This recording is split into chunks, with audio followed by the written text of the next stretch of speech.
Saya perkenalkan kepada Bapak pembicara dan Bapak moderator, silakan mengambil tempat yang sudah kami sediakan. Beri aplaus pagi dong buat beliau.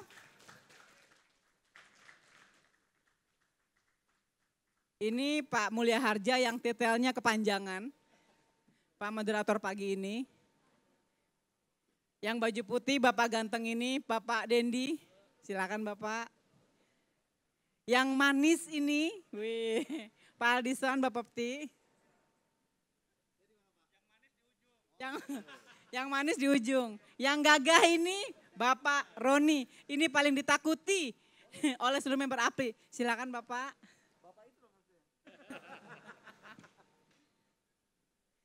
Kita bisa mulai dari, apa mau gambreng dulu atau sweet? Siapa yang mulai duluan? Oh, Pak Dendi, silakan Pak. Mic-nya sudah diganti semua sarungnya. Mic masing-masing Pak. Jadi nggak usah rebutan mic. Ini Pak Roni, sini ya Pak. Oke. Pak Us jangan ketukar. Silakan Pak moderator, mungkin bisa dimulai. Terima kasih. Assalamualaikum warahmatullahi wabarakatuh. Terima kasih Bu Ina. Assalamualaikum warahmatullahi wabarakatuh. Acara talkshow hari ini, talkshow yang ketiga yang terakhir ya, bahwa ini rangkaian daripada APRI Exhibition 2022. Telah hadir tadi sudah diperkenalkan oleh Bu Ina, ada Pak Roni Salomo Maresa dari Kepala Subdit Direktorat Distribusi Langsung dan Waralaba, ada Pak Dendi Apriandi ST, Direktur Deregulasi Penanaman Modal BKPM, ada Bapak Aldison SH, Kepala Biro Penindakan ya, Perundang-undangan dan Penindakan Bapepti ya. Ini narasumber yang luar biasa sekali dan terima kasih atas kehadirannya. Mungkin ini sebenarnya kenapa, tadi juga ada yang bertanya, ini yang terkait dengan menjual produk gaib ini apa sebetulnya, bahkan ada yang bilang ini ada hubungan dengan yang terkait dengan yang gaib-gaib apa, kayak kuntilanak dan segala macam. Saya bilang tidak ada hubungannya.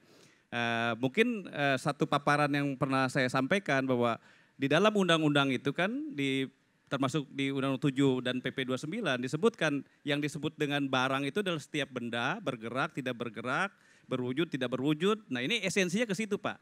Supaya nanti ada kejelasan karena yang namanya tujuan hukum, pengaturan undang-undang dan segala macam adalah agar tercapainya keadilan, kepastian hukum dan kemanfaatan.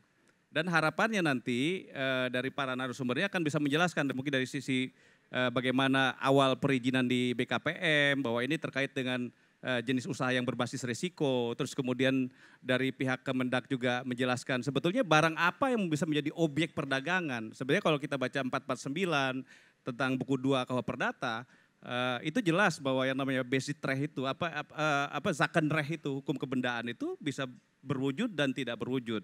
Nah ini ada kepastian barang seperti apa yang berwujud, kriterianya yang tidak berwujud seperti apa. Terus kemudian dari pihak Bapak Peti juga bisa menjelaskan karena selama ini kan sudah banyak isu ya, ada isu fenomena robot trading ya yang banyak masyarakat dirugikan. Bahkan dulu sempat ada juga dikeluarkan perizinannya terkait dengan software atau e-booknya, bahwa itu hubungannya dengan itu. Dan memang sampai saat ini yang saya kebetulan konsultan kekayaan intelektual, itu diakui bahwa intangible asset terkait intellectual property right itu punya value, dia punya nilai. Bahkan ada PMK, Peraturan Menteri Keuangan yang bisa ada standar akuntansinya untuk menilai tentang aset tidak berwujud. Nah, terus kemudian juga dalam Undang-Undang Ekonomi Kreatif disebutkan dia bisa jadi jaminan, bisa jadi kolateral. Intellectual property right sebagai karya intelektual manusia itu punya nilai yang bisa dibebani sebagai kolateral atau jaminan. Tanpa berpanjang lebar mungkin nanti siapa yang lebih dulu Pak untuk memaparkan? Dari Pak Dendi dulu? Oh dari Bapak dulu? Oh Pak Dendi ya, silakan Pak Dendi. Ada slide-nya atau mungkin ini? Atau langsung? Oh ada slide-nya.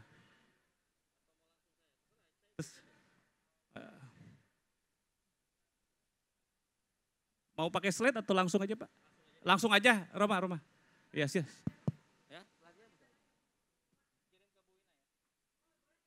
Oh.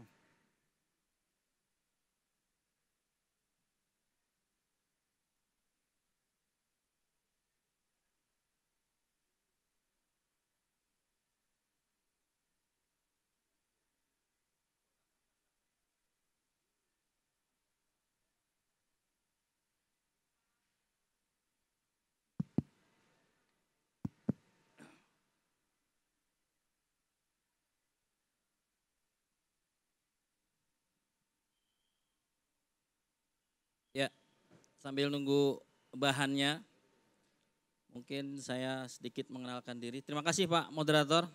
Bismillahirrahmanirrahim. Assalamualaikum warahmatullahi wabarakatuh. Selamat pagi menjelang siang, salam sejahtera, salam sehat untuk kita semua.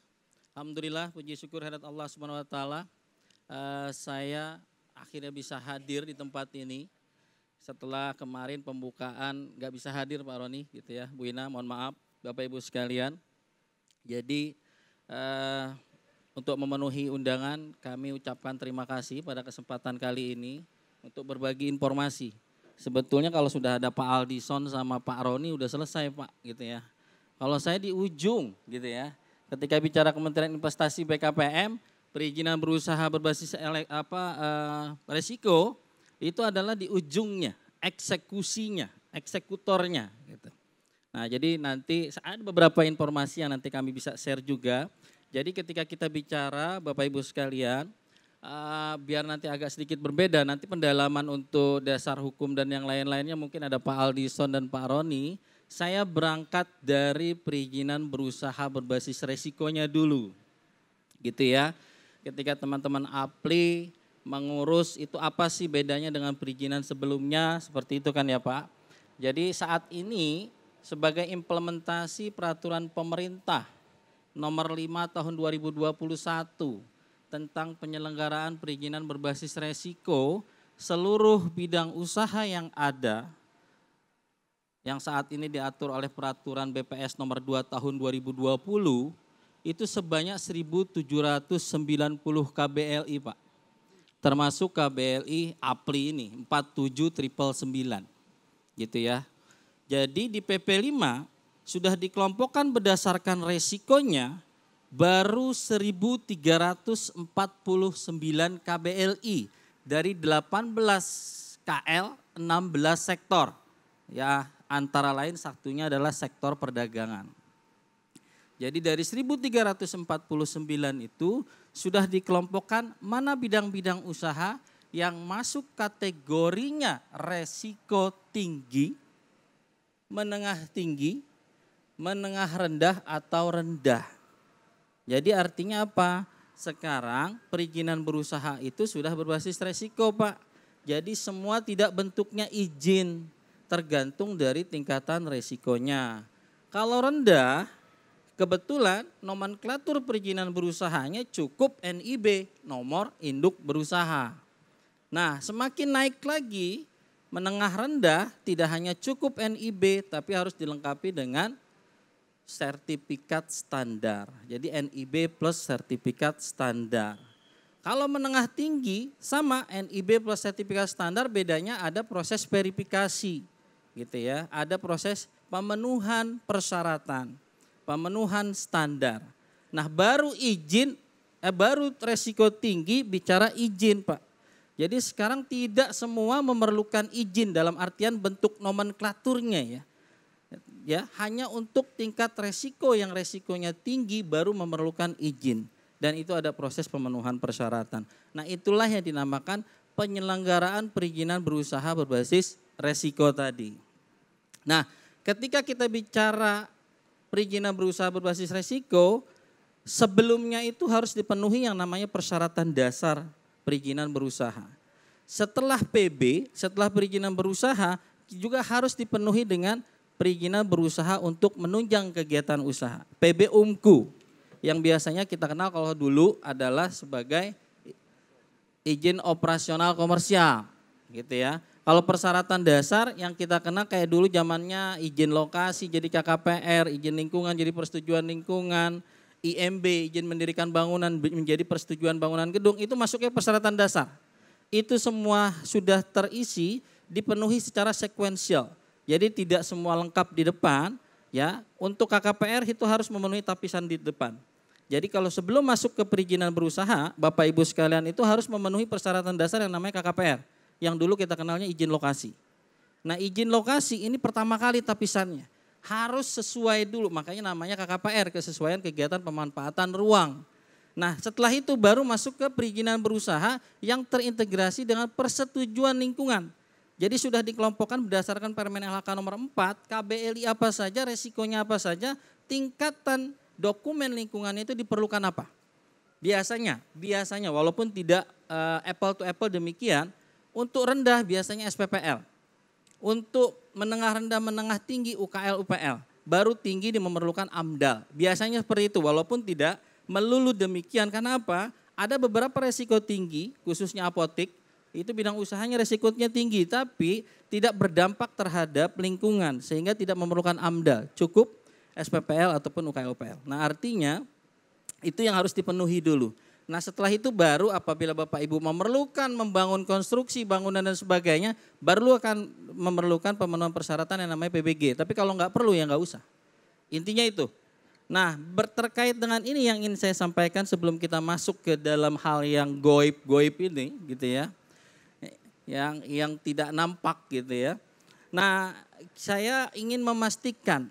Jadi tingkatan KBLI itu dikeluarkan berdasarkan tingkatan risiko tadi, Pak, gitu ya, Pak Mulya. Artinya ketika rendah memang berdasarkan pernyataan mandiri langsung keluar otomatis. Enggak perlu ngapa-ngapain, enggak ada proses verifikasi. Pernyataan mandiri itu adalah komitmen. Begitu juga untuk yang menengah rendah.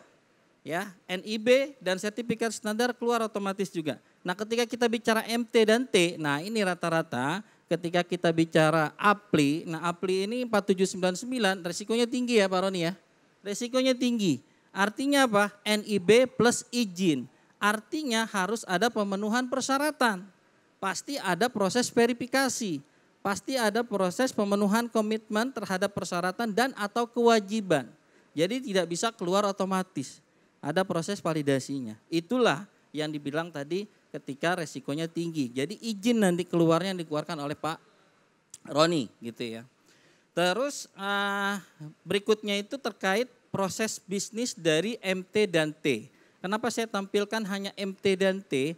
Karena proses MT dan T ini menengah tinggi dan tinggi inilah yang masih ada proses verifikasi untuk pemenuhan standar ataupun pemenuhan persyaratan dan atau kewajiban untuk resiko tingginya. Nah ini semua melalui prosedur ini di dalam sistem OSS Pak yang namanya kita bangun di Kementerian Investasi BKPM sebagai lembaga OSS, kita bangun yang namanya sistem online single submission. Itu bisa Bapak browsing sambil memperhatikan bahan ini, bisa masuk juga tuh ke www.oss.go.id. Halaman yang pertama itu yang terkait dengan layanan informasi. Ada juga yang namanya subsistem perizinan berusaha yang untuk memproses perizinan-perizinan ini. Ada juga yang namanya subsistem pengawasan yang untuk melakukan pengawasan. Disinilah bedanya juga perizinan berusaha berbasis risiko dengan perizinan berusaha sebelumnya. Level pengawasan ini setara dengan penerbit dari perizinan itu sendiri. Jadi pengawasan kita lakukan karena ada yang verifikasinya itu berdasarkan pernyataan mandiri, artinya kita berikan trust but verified, berikan kemudahan-kemudahan di depan, dan nanti comply-nya kita cek tuh pada saat implementasinya. Nah baru kita mungkin di next slide-nya kita jumping ke penjualan atau perdagangan penjualan langsung, ketentuan umum. Next, lanjut, ya. Nah ini nanti didalemin lagi lah sama Pak Roni dan Pak Aldison nih. Ini ahli-ahli dan pakar-pakar dari perdagangan. Yang sependek pengetahuan saya ketika kita bicara penjualan langsung, next, ya, itu ada beberapa aturan. Ya, di sini bisa dibaca ada ketentuan umum tentang distribusi barang. Ya, dari produsen itu bagaimana, terus ada pemisahan antara perdagangan besar 46 biasa kita kenal dengan pengecer, yaitu KBLI awalnya 47 gitu ya, dan tidak boleh juga langsung dijual, harus melalui distributor dan sebagainya. Khusus 4799 penjualan langsung itu ada beberapa aturan. Di slide berikutnya kalau kita lihat tadi yang disampaikan Pak Moderator sudah menyinggung-nyinggung masalah yang berwujud dan tidak berwujud. Yaitu di pasal 1-nya di PP 29 memang mengatur demikian Pak. Ternyata ada yang kita dagangin itu barangnya nggak berwujud atau kita gampangkan dengan istilah goib tadi, gitu ya. Nah karena goib dan ternyata memang sudah masuk definisi dari barang itu sendiri, artinya barang itu tidak harus berwujud.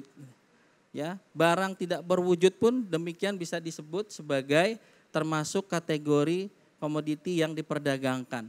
selama dia memiliki aspek manfaat yang dirasakan oleh konsumen. Nah itu berdasarkan pasal 1 PP 29. Tapi ketika kita bicara penjualan langsung ini banyak etika-etikanya nih, banyak norma-normanya. Nah norma-normanya salah satunya adalah tidak boleh menjual di luar dari mekanisme distribusi langsung ataupun ada hak distribusi eksklusifnya. Begitu pula sebaliknya untuk penjualan tidak langsung juga nggak boleh memasuki pasar ataupun sistem penjualan langsung. Itu sudah diatur juga di dalam PP 29. Nah yang menarik terkait dengan PP 29 itu ada pengaturan pasal 54 ya Pak Roni ya. 54 itu adalah bahwa ternyata produk komoditi berjangka, ya, kalau memang itu terstate sebagai produk komoditi berjangka, ini nggak boleh dilarang dipasarkan melalui sistem penjualan langsung. Nah, kaitannya di sinilah tadi ada proses verifikasi tadi. Nah, kalau bagaimana ketika teman-teman APLI ini sudah punya NIB, sudah punya SUPL gitu ya, tiba-tiba mau dagang, perdagangan yang goib yang memang mungkin diartikan masuk ke dalam produk komoditi berjangka. Nah ini yang harus diartikan nanti Pak ya. Pak Aldison nanti nih, ahlinya nih untuk dari Bapepti gitu. Barang-barang apa aja sebetulnya yang masuk ke produk komoditi berjangka. Tadi kalau Pak Moderator menyampaikan sekarang lagi hebohnya robot trading dan sebagainya. Nah kami punya pengalaman, kemarin kita terima rombongan dari asosiasi konsumen kripto, kalau aset kripto, anak-anak muda semua. Ya itu mungkin belasan 20-an tahun yang maksimal. Dari presidennya sampai ininya ketemu kami ingin mengetahui sejauh mana update dari beberapa informasi terkait dengan aset kripto atau komoditi digital. Nah setahu kami memang itu kan masih hal yang banyak belum pengaturan yang spesifik ya Pak Aldison ya. Kalau saya boleh sedikit berbagi di slide berikutnya, coba kita lompat. Kalau ini bisa pelajari karena tadi di brosur APLI udah ada nih gitu ya. Apa kriterianya, ini udah ada nih di lampiran 1 dan 2 PP 5 gitu ya. Yang 4799. Ya, kita jumping sedikit ke slide berikutnya, itu terkait dengan yang komoditi digital. Nah, saya tidak terlalu persis apa yang dimaksud dengan goib itu apakah salah satunya ini gitu ya. Kalau memang ini ya memang ada beberapa pengaturan nih. Ya komoditi digital kita punya latar belakang dulu memang ada pengaturan di Undang-Undang Nomor 10 Tahun 2021 gitu. Lalu juga ada surat dari Menko Perekonomian nih, karena penting nih ada pengaturan karena sudah dianggap sebagai hak atau kepentingan sehingga harus masuk kategori komoditi dalam Undang-Undang Nomor 10 tersebut. Nah berdasarkan arahan dari Kemenko Perekonomian diminta ini memang aset kripto diakui gitu ya dapat diperdagangkan tapi bukan ataupun dilarang sebagai alat pembayaran. Lalu nanti akan ada pengaturan dan pengaturan-pengaturan ini sejauh pengetahuan saya itu nanti ada juga beberapa listnya gitu ya. Termasuk juga beberapa pengaturan yang dilakukan oleh Bapepti pengawasan itu ada aturan-aturannya. Dan yang terakhir nanti ada peraturan Permendak. Nah itu sejauh saya slide berikutnya itu sudah ada beberapa pengaturan. Khususnya untuk berjangka komoditi, ya ini Undang-Undang 10 yang merupakan perubahan dari Undang-Undang 32. Lalu sudah ada Permendak penetapan komoditi ini, komoditi yang dapat dijadikan subjek kontrak berjangka. Dan juga bursa berjangka dapat menyelenggarakan transaksi fisik komoditi. Regulasinya apa saja itu di slide berikutnya kita lihat.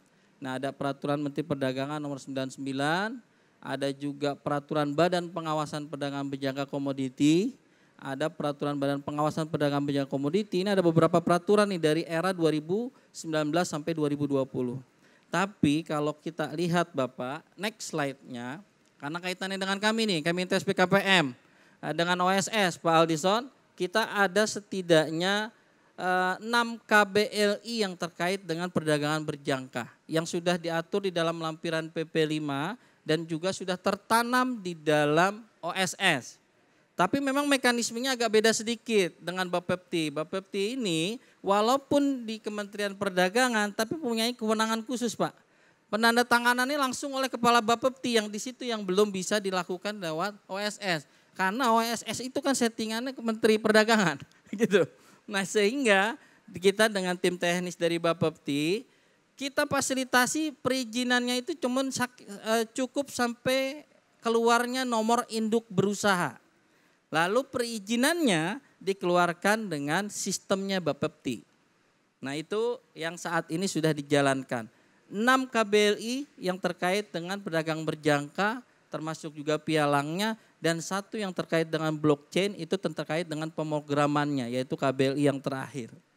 Nah hal-hal ini yang nanti memang kalau kita bicara robot trading, sebetulnya belum ada spesifik KBLI yang mengatur ini, kecuali dimasukkan ke dalam KBLI yang pertama, KBLI yang pedagang berjangka. Ya, tapi kalau khusus langsung spesifik di dalam peraturan BPS-nya sendiri nomor 2 tahun 2020 itu memang belum ada, Pak. Hanya 1 yang terkait dengan blockchain itu yang terakhir 62014. Ini juga terkait pengembangan teknologinya, kontrak smartnya gitu ya, bukan perdagangannya. Nah, ini yang kita melihat masih adanya kekosongan hukum terkait hal ini.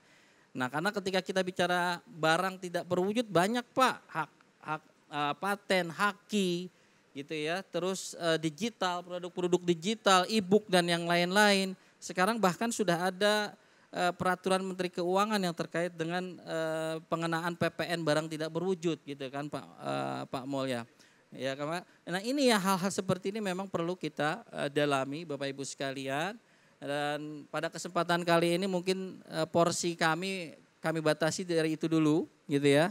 Nanti kita dalami kalau memang ada sesi diskusi ataupun hal-hal yang ingin dipertajam pada saat diskusi.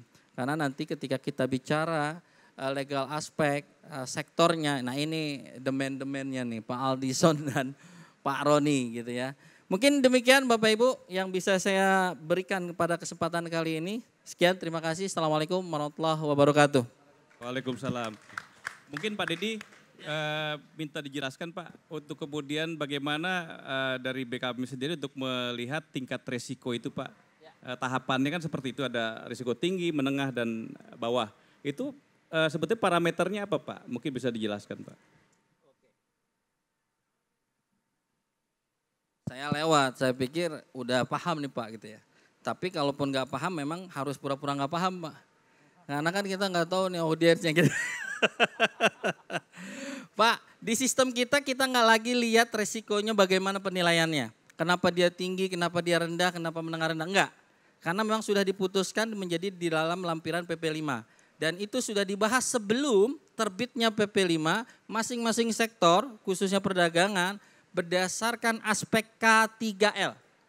Aspek K3L, keselamatan, keamanan, kesehatan, dan lingkungan, itulah dinilai berdasarkan aspek probabilitas kemungkinan-kemungkinan terjadi, manajemen risiko, ditentukan suatu KBLI itu masuk resikonya resiko rendah, menengah tinggi atau tinggi. Jadi aspek K3L itu yang dikedepankan. Jadi ada matrik penilaiannya untuk menentukan bidang usaha itu masuk resikonya apa. Tapi ketika sudah tertanam di dalam sistem, bukan itu lagi tugas kita.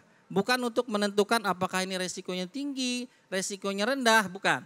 Karena sudah ditentukan. Jadi Bapak kalau masuk ke dalam OSS kita, masukin KBLI 4799. Di situ berisi langsung keluar. Resikonya apa? Parameternya siapa yang mengeluarkan? Aliran datanya kemana saja?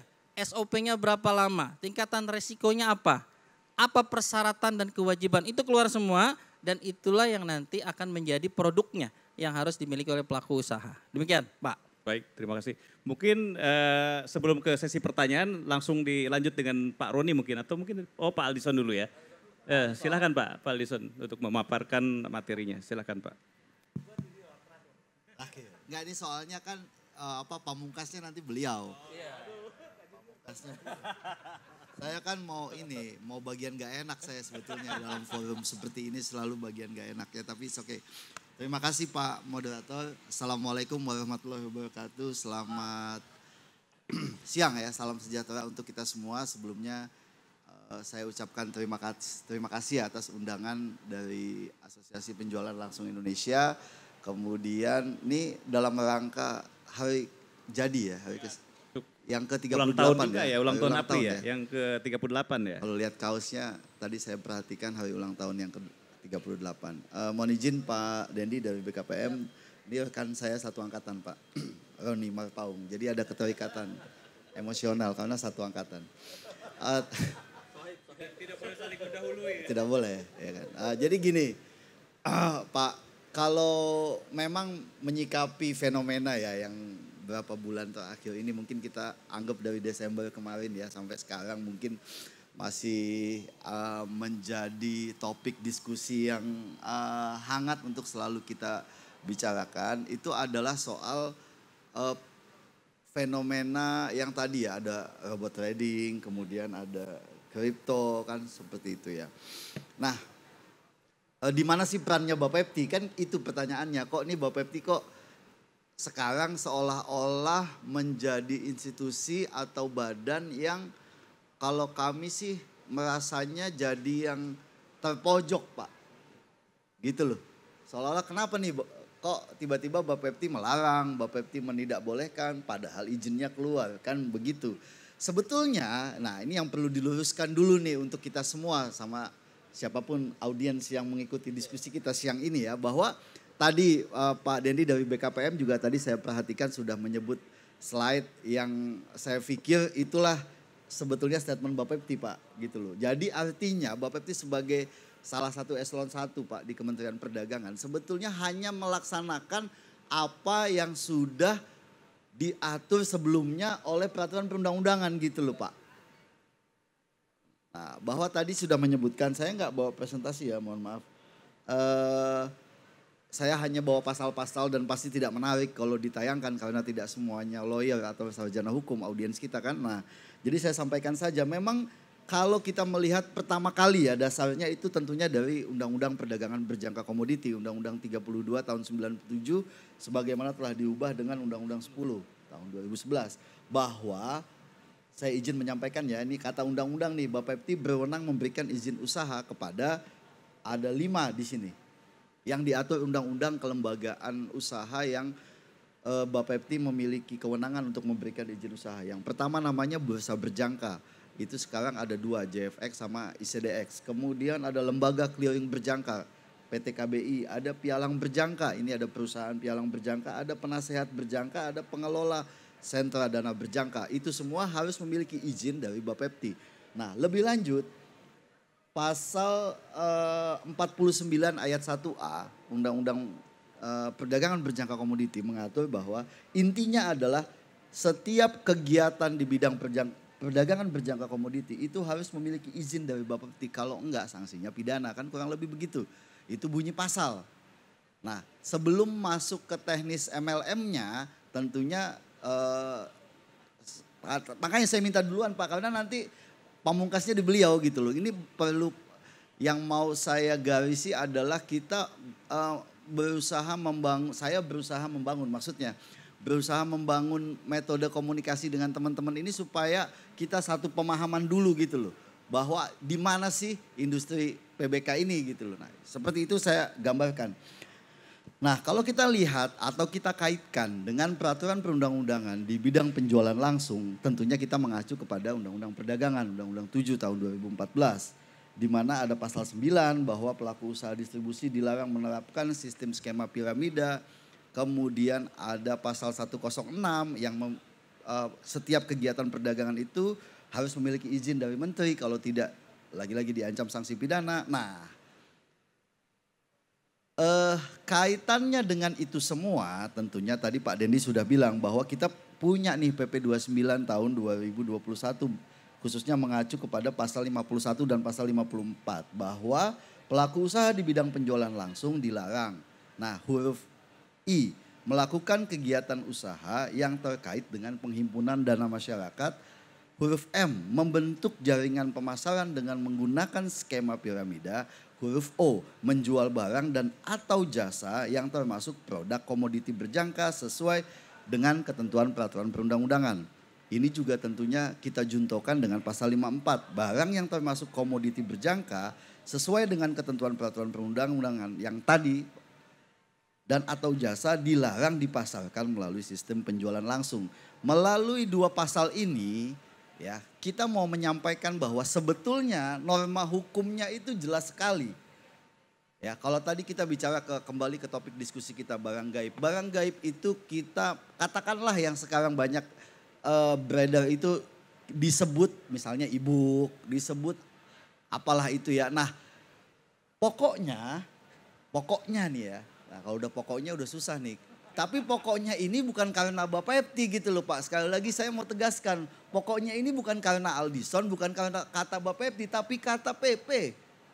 Bahwa kalau you juga punya siup L, komoditinya e-book, di dalamnya you misalnya cara membuat robot.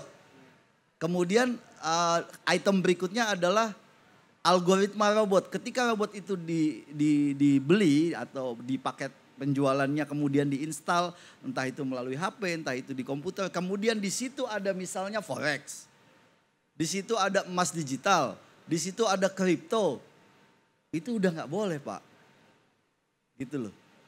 Nah itu tadi kenapa Pak, kenapa tidak boleh? Karena ada aturan itu tadi. Makanya kalau punya siup L, ya kan, kemudian ada komoditi-komoditi yang termasuk domain kami tadi, itu sudah pasti dilarang dan sudah pasti ditindak Pak.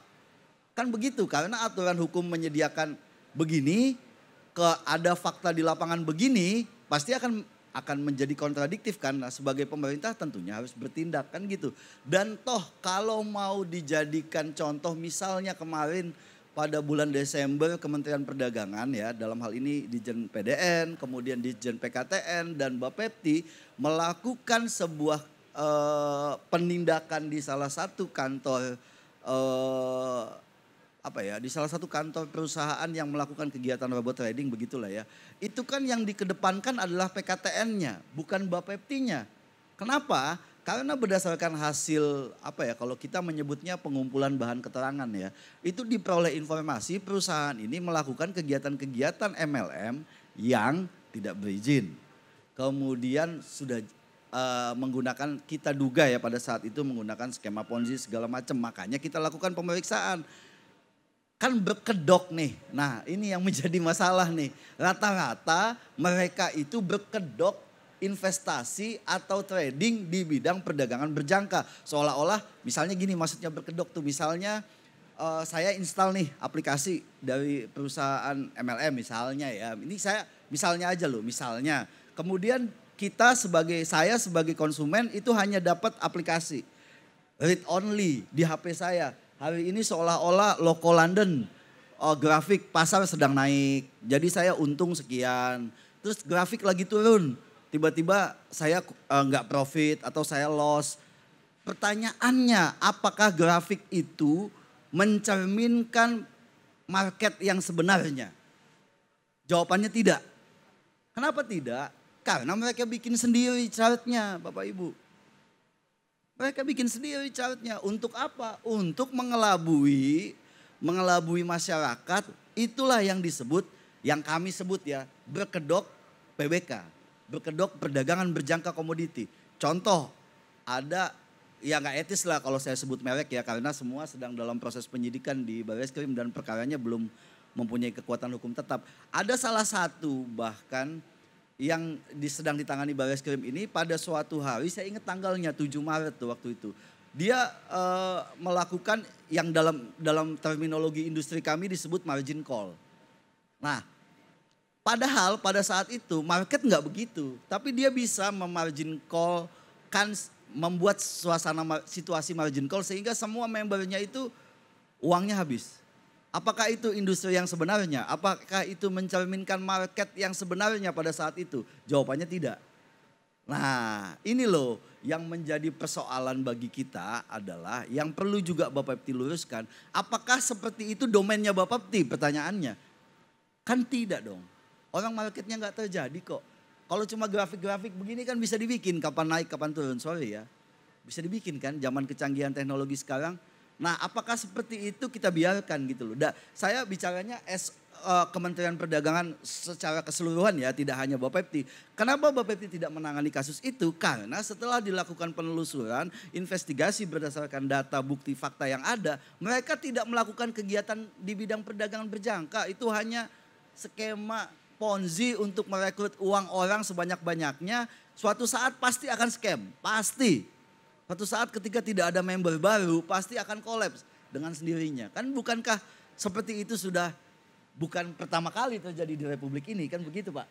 Sudah berulang kali terjadi, tapi entah bagaimana caranya kita pada kesempatan ini dan selalu pada kesempatan saya diminta berbicara adalah ayo kita sama-sama cerdas gitu loh.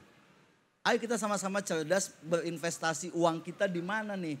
Karena ketika kita bicara industri perdagangan berjangka komoditi, jelas-jelas di undang-undang menyebut ini adalah kegiatan yang high risk, high return. Artinya hanya bisa dilakukan oleh orang-orang yang sudah memiliki background, sudah memiliki knowledge. Kan harus kita baca, oke kita bicara misalnya kripto ya. Kripto itu sangat volatile sekali. Bulan lalu mungkin orang yang kita bicara yang gampang aja lah. Koin-koin yang sudah punya nama, misalnya Bitcoin, harganya beli di harga berapa, tapi sekarang market kripto kan lagi jelek gitu loh. Nah, kalau ini digabungkan lagi dengan apa ya, dengan metode-metode pemasaran yang penjualan langsung, yang apa, dan member-member ini oleh upline-nya gitu lah ya, dijanjikan iming-iming, wah ini fixed income sekian persen, bapak ibu nggak usah ngapa-ngapain, tidur aja di rumah, tinggal lihat HP pasti untung. Saya juga nggak ngerti sih ya, saya juga nggak ngerti kok ada ya kita bisa percaya seperti itu gitu loh. Kalau begitu jalan gitu loh ya kita semua nggak usah kerja lah, ya udah main HP aja kita setiap hari, kan itu logika sederhana. Makanya saya dengan OJK Satgas Waspada Investasi ya, sebetulnya yang paling gampang diingat sih ada 2L gitu. Walaupun Pak Wamen kemarin bilang ada 7L atau 8L.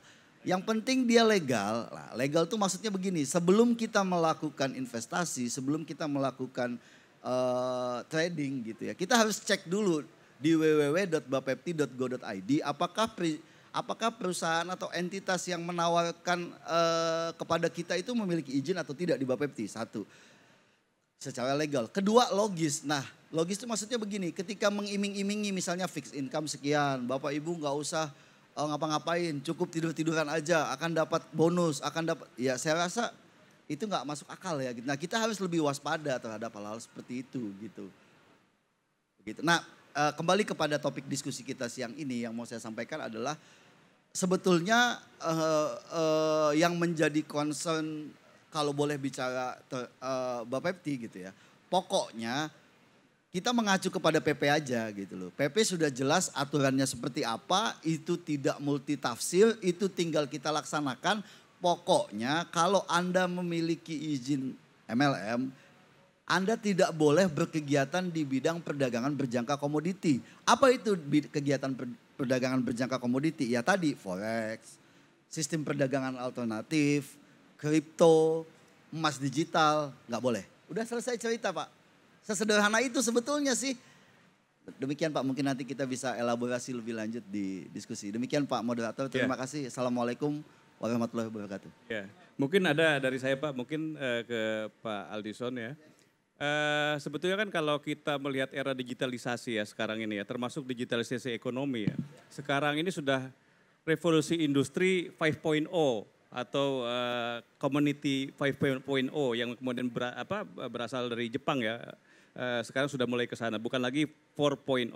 Nah sekarang yang terkait dengan masalah benda-benda digital ya, bahkan itu yang berkaitan dengan alat yang kemudian bisa digunakan di kegiatan apapun, termasuk di kegiatan di bursa berjangka atau kemudian di kontrak derivatif ya, itu akan terus berkembang Pak.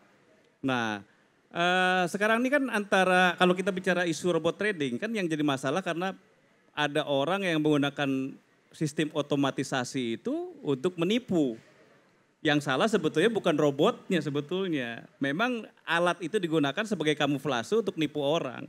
Nah mungkin yang saya tanyakan tuh Pak, kalau misalkan satu alat yang sudah, ini kan ada kekosongan hukum juga tentang standarisasi robot trading seperti apa. Nah ini apakah memang tetap tidak boleh Pak untuk kemudian, karena kan gini, antara robot trading sebagai satu kebendaan dalam penjualan langsung dengan kegiatannya kan sebenarnya terpisahkan. Nah, kalau misalkan di multi level dijual itu produk, entah e-booknya, entah softwarenya, atau mungkin nanti di abad digital nanti lebih canggih lagi Pak. Ada satu alat yang mungkin untuk meningkatkan perekonomian, tapi lebih canggih lagi. Bahkan sebetulnya dalam, saya kemudian konsultan pasar modal, itu di dalam kegiatan pasar modal ada yang namanya algo trading. Nah ini bagaimana Pak, menurut pihak Bapak itu satu Pak. Yang kedua, tadi Bapak kebetulan kan di Direktorat Penindakan ya.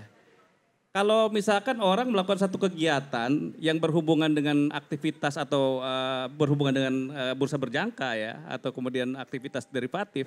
Nah itu sebetulnya apakah itu bukan kewenangan Bapepti ya? Sebetulnya kan itu berhubungan. Kalau kita baca tentang ketentuan pidana, kegiatan yang berkaitan dengan bisa mempromosikan, melakukan kegiatan seminar dan segala macam yang memang dia tidak punya perizinan di bidang bursa berjangka, itu bisa dilakukan penindakan. Mohon dijelaskan Pak. Oke, terima kasih. Saya jawab dulu yang kedua yang baru ingat. Memang betul Pak, kalau kita bicara ketentuan Undang-Undang 3297 tadi bahwa tadi saya kutip sedikit pasal 491A bahwa kegiatan mempromosikan, mengiklankan, pelatihan, seminar tidak memiliki izin dari Bapepti itu kita tindak dan sudah ada beberapa yang kita tindak sih Pak sebetulnya. Kalau bicara yang tadi fenomena robot trading Pak, setelah dilakukan pemeriksaan kepada entitas ini ternyata chartnya bohong Pak. Yang diperdagangkan produknya juga bohong. Jadi karena itu semua dilakukan tanpa kita tidak punya alat bukti untuk membuktikan itu kegiatan industri PBK, makanya kami lepas Pak. Kami oper ke Bareskrim.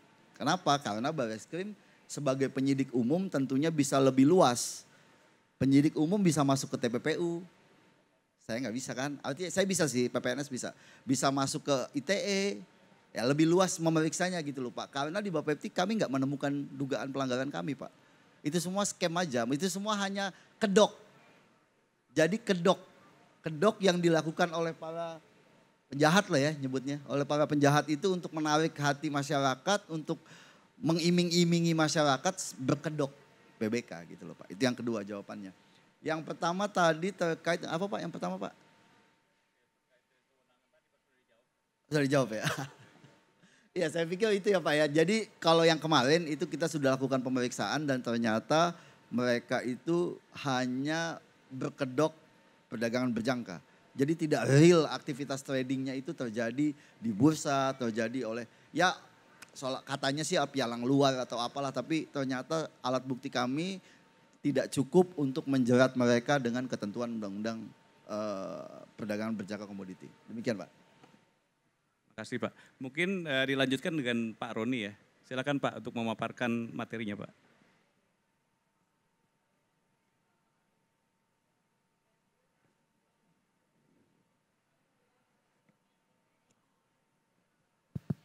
Baik, terima kasih Bapak Moderator. Bapak Ibu sekalian izinkanlah saya berdiri. Karena kalau laki-laki nggak berdiri itu berbahaya. Jadi mungkin perlu produk-produk MLM terkait dengan stamina dan daya tahan tubuh. Baik, selamat pagi. Assalamualaikum warahmatullahi wabarakatuh. Shalom, salam sejahtera bagi kita semua. Om Swastiastu, Namo Buddhaya, salam kebajikan. Kami namanya Roni Marpaung, walaupun nama lengkap saya itu Roni Salomo Maresa Marpaung, kepanjangan sebenarnya kalau namanya itu. Tapi itulah nama pemberian orang tua dan kami bertugas di Direktorat Bina Usaha Perdagangan. Ya Pak Aldison ini teman satu angkatan saya dan beliau teman satu kamar saya. Jadi hubungan emosional kami tinggi sekali. Jadi kami benar-benar teman ya bos ya. Walaupun dia bos sekarang. Ya karena semua ada waktunya untuk jadi bos. Ya kan Pak Petrus? Begitu. Baik, Bapak Ibu sekalian, sebenarnya tadi materinya sudah banyak ya disampaikan oleh Pak Dendri dan Pak Aldison. Mungkin saya cuman sedikit saja meng-highlight yang yang menjadi bahan diskusi kita hari ini. Pertama, tolong di slide pertama. Di slide pertama itu kita bicara bahwa sebenarnya di perdagangan itu ada barang dan jasa. Apa itu barang, apa itu jasa, itu ada di undang-undang definisinya. Tapi yang gampangnya beginilah. Ini saya mau bikin yang bahasa gampang ya. Jasa. Jasa adalah sesuatu yang tidak Anda miliki, tapi Anda nikmati. Oke? Jasa itu bahasa gaulnya sesuatu yang Anda tidak miliki, tapi Anda nikmati. Contoh, Anda nggak punya mobil, tapi mau naik mobil nih dari rumah ke sini. Anda pakai jasa Grab, jasa taksi, ya kan? Anda punya supir pribadi. Padahal tidak itu bukan supir Anda. Tapi jasa dari supir itu, jasa dari mobil itu Anda nikmati. Itu adalah jasa. Kalau barang tadi seperti disampaikan oleh para pembicara sebelumnya, barang itu ada dua. Ya, yang berwujud maupun tidak berwujud. Itu ada di Undang-Undang Perdagangan. Dan barang ada punya ciri khas tertentu yang menjadi kunci, yaitu adalah perpindahan kepemilikan. Jadi contohnya, kalau Anda beli mobil di showroom, mobil itu pindah dari showroom ke rumah Anda. Dan hak miliknya sudah menjadi milik Anda. Mau Anda apakan mobil itu hak Anda. Itulah barang. Tapi mobil yang sama Anda sewakan menjadi Grab atau Gokar. Ya kan? Pengguna mobil Anda itu adalah orang-orang yang memanfaatkan jasa Anda. Mereka nggak miliki barang Anda, mereka nggak miliki mobil itu. Tapi mereka menikmati memakai mobil Anda itu tadi. Mungkin itu penjelasan singkatnya ya. Jadi kita pakai bahasa yang mudah dimengerti. Apa itu barang dan jasa? Kenapa ini penting? Karena di pasal 54, larangan terkait dengan penjualan langsung adalah jasa dan barang produk komoditi berjangka. Itu dibunyi PP-nya. Ya. Coba di slide berikutnya ya mungkin ya. Oh belum, sorry. Slide berikutnya, lagi-lagi. Nah di sini. Ya, larangannya jelas. Oke. Nah, distribusi ada dua. Anda sudah tahu itu. Tapi mungkin saya sekilas menyampaikan lagi. Ada distribusi tidak langsung, ada distribusi langsung. Distribusi tidak langsung itu gampang.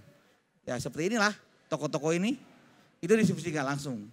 Jalannya dari produsen ke distributor, ke grosir, ke pengecer, baru ke konsumen. Kalau distribusi langsung jalannya adalah dari produsen kepada perusahaan penjualan langsung, lalu melalui mitra usaha. Ingat ya definisinya melalui mitra usaha. Bukan dari perusahaan menjual langsung. Mitra usaha adalah bagian dari sistem distribusi langsung. Walaupun dia bukan bagian organik perusahaan. Inilah yang menyampaikan kepada konsumen. Itu adalah distribusi langsung. Nah, barang macam apa sih yang boleh dijual di distribusi langsung? Sesuai dengan peraturannya, semua barang boleh dijual kecuali ada aturan mengatur. Pertama, kita perhatikanlah pasal 8 Undang-Undang Perdagangan. Terkait hak distribusi barang eksklusif. Bahasa gampangnya hanya Anda yang jual barang itu. Jadi kalau besok Pak Petrus mau jualan Coca-Cola ungu Pak. Kalau Fanta ungu kan banyak Pak. Coca-Cola ungu secara MLM atau distribusi langsung boleh. Selama Pak Petrus ditunjuk oleh produsennya sebagai perusahaan yang menyebarkan satu-satunya di Indonesia. Ya menjual kan Pak ya, menjual ya. Jadi itulah contoh tergampangnya tentang itu. Yang kedua, barang-barangnya itu tadi memiliki informasi yang jelas, kondisi yang wajar. Dan itu makanya kenapa selama ini kita selalu untuk semua barang itu bilang, tidak ada yang namanya orang tidur dapat uang. Sekalipun dia sudah di level tertinggi suatu MLM, lalu yang bawah yang bekerja, bukan berarti dia tidur dia dapat duit, passive income, tidak ada. Benar apa benar Pak Petrus? Pak Kani, benar nggak? Distribusi langsung itu bukan passive income kan? Bukan. Dia harus aktif. Ya. Kalau yang pasif itu yang ngaco, yang nggak benar. Betul Pak Petrus. Kenapa? Karena di sistemnya jelas ada. Tutup poin ada. Target achievement ada. Anda dapat bonus kalau Anda kerjakan ini, kerjakan itu. Sehingga memang di distribusi langsung nggak ada tuh yang namanya tidur saya dapat duit. Nah kalaupun ada mitra usaha yang ngomong begitu, tolonglah Bapak Ibu pemilik perusahaan, tegurlah mereka. Berikan pembinaan. Bapak Ibu dapat izinnya dari Kementerian Perdagangan pemerintah. Untuk Bapak Ibu membina mitra usaha yang merupakan partner Bapak Ibu menyebarkan barang, mendistribusikan barang, melakukannya sesuai dengan kaidah dan etika dari penjualan langsung. Jadi tidak ada itu. Dan setiap kali marketing plan yang kita periksa, kalau mereka bilang ini adalah passive income, ini adalah begini, begitu, itu adalah penyimpangan dan kami akan pasti menolak. Nah persoalannya nih. Mitra usaha di Indonesia ini sebanyaknya 7,1 juta nih. Perusahaan yang ada di Indonesia ini yang punya izin itu 309. Yang punya izin loh, yang nggak punya izin. Nah, dari 7,1 ini 309 perusahaan yang membawahi, ini yang harus lebih aktif. Peran asosiasi justru di sini Bapak Ibu sekalian. Bersama perusahaan membina. Karena pemerintah punya tangannya 2. Kalau nggak mau dibina, ya dibinasakan. Nah, tapi kami selalu mengutamakan pembinaan dahulu. Ya, jadi mohon Bapak Ibu anggota APLI, Bapak Ibu pengurus APLI, kita bekerja sama semua karena mengawasi 7,1 orang ini itu nggak hal yang mudah. Apalagi Indonesia ini 17.000 pulau. Itu benar-benar satu perkara yang PR seumur hidup kita. Karena manusia itu bukan sistem atau robot. Begitu di setting A, dia akan lakukan A. Manusia itu punya free will. Nah, ini masalahnya. Yang kedua, Bapak Ibu sekalian, setelah kita tahu bahwa semua barang boleh dijual, ketika memberikan izin, Kementerian Perdagangan itu benar-benar memperhatikan apa barang yang dijual. Nah, persoalannya tadi Pak Dandri sudah sampaikan. Ada banyak hal yang perizinan ini terbagi-bagi dari mulai rendah ya Pak, menengah rendah, menengah tinggi, lalu tinggi. Oke? Nah, kita mulai dengan sesuatu yang intangible. Yang namanya barang-barang gak berwujud, contohnya adalah software. Oke? Software ya. Kalau Anda tanya robot trading itu apa sih? Ada robot gak sih? Ada robot yang gede kayak saya itu. Oh, itu ada gak? Gak ada. Gak ada itu robotnya. Robot trading itu, ya itu mungkin bahasa pasarnya aja ya. Sebenarnya kalau kita pelajari itu adalah software Bapak Ibu. Apa sih software? Software itu kumpulan algoritma. Oke? Nah, sekarang saya tanya. Software kalau dijual di Glodok, izinnya apa? Izinnya adalah pengecer. Pengecer biasa. Dengan resiko rendah. Ya Pak Dendi ya, bener ya? Software dijual kan di Glodok kan resikonya rendah ya. Cukup orang punya toko software, dia bikin NIB, jadilah software. Jadi penjual software. Isinya apa? Ya semua software.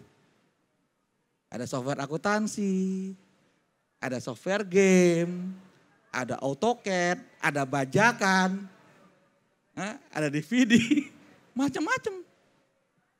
Ada e-book, ada juga e-book. Izinnya rendah. Ya. Nah, ketika dia masuk ke MLM, jadi resiko tinggi. Kenapa? Karena sistemnya yang bisa menyebabkan skema piramida. Kalau Bapak Ibu teliti lagi Undang-Undang Pasal 9, penjelasannya skema piramida adalah bukan hasil penjualan barang, tapi memanfaatkan perekrutan. Makanya selalu kami katakan ke APLI, jangan MLM sebagai engine of recruiting. Tapi MLM adalah engine of selling. You boleh merekrut hanya untuk membangun jaringan. Iya kan? Bukan untuk memanfaatkan keikutsertaan. Ini perbedaannya antara MLM yang benar dan yang main-main. Itu kenapa dia disebut resiko tinggi. Bukan karena barangnya. Nah, pengaturan barangnya bagaimana? Itu tadi dibilang, coba lihat. Memiliki izin edar, memenuhi standar mutu. Ya kan? Informasi terkait. Jadi any kind of barang boleh dijual dengan MLM. Bahkan kalau nggak dijual dengan MLM, resikonya rendah. Nah, penyalahgunaan ini bisa terjadi di mana-mana. Kalau Bapak Ibu cermati, beberapa perusahaan yang ditindak akhir-akhir ini termasuk oleh TN dan Bapepti, dia tidak memiliki izin sebagai perusahaan MLM. Izinnya itu perusahaan software loh Bapak Ibu. NIB saja. Itu. Lalu yang kedua ada perusahaan, ya ini Minteri.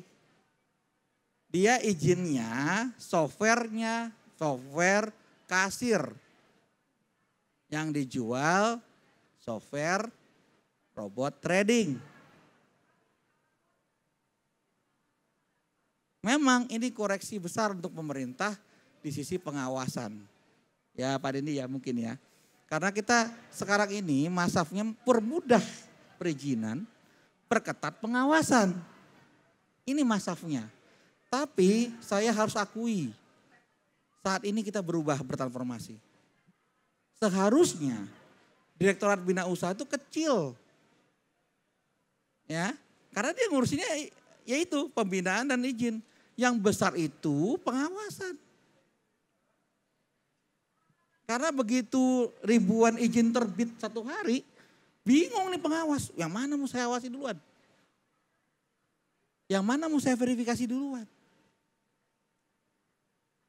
Itu persoalan yang menjadi PR pemerintah yang harus kami akui dan kami coba perbaiki terus.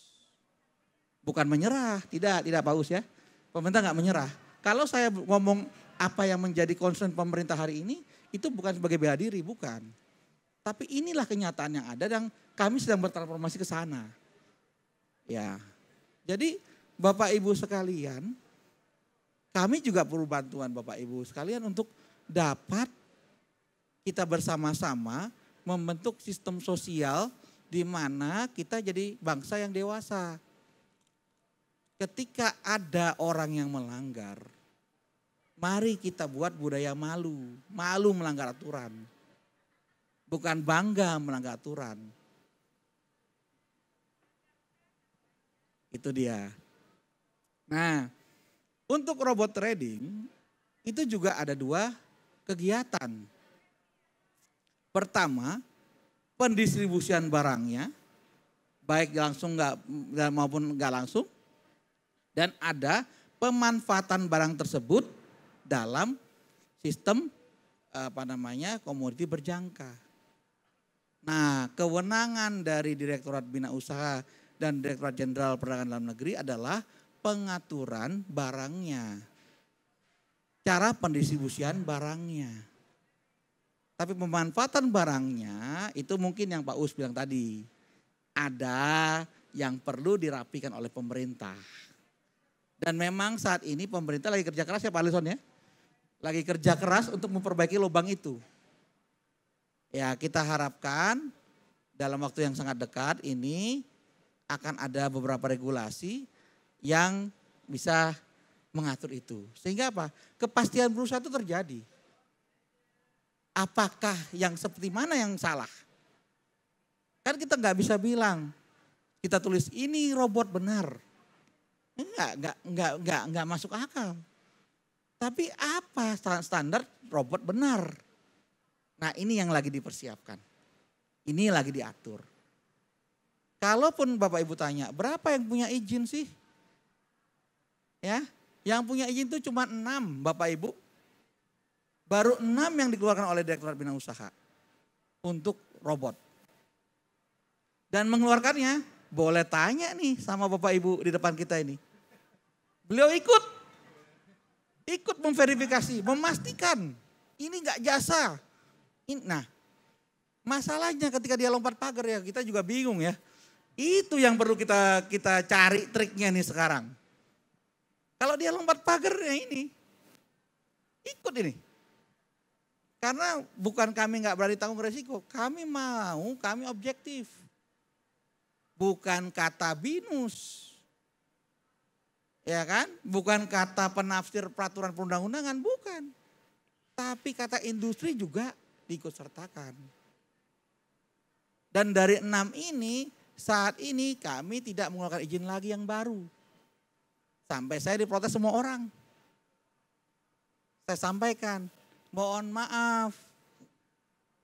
Kami sudah berikan 6 izin. Tapi ketika kami kok banyak hal-hal yang nggak cocok, yang nggak pada kaidahnya. Oleh sebab itu kami hentikan dahulu. Bahkan yang 6 ini pun kami bujuk untuk berhenti. Ada yang berhenti dengan sukarela, ada yang berhenti karena kasus, ada juga yang belum mau. Nah itu yang upaya-upaya pemerintah lakukan Pak. Sehingga ya kepastian berusaha itu ada. Jadi sekali lagi Bapak Ibu, sebenarnya pemerintah itu enggak antipati dengan perkembangan zaman, tidak. Kalau negara bawahi ya, ini teman-teman perlu tahu. Pemerintah ini enggak kolot kok. Kami juga enggak ingin industri ini jadi dinosaurus. Ya Pak Kani ya, kata Pak Joko dinosaurus kan, enggak mau kok. Kami sangat terbuka dengan masukan-masukan, kami terbuka dengan bahkan peraturan pun bisa dirubah.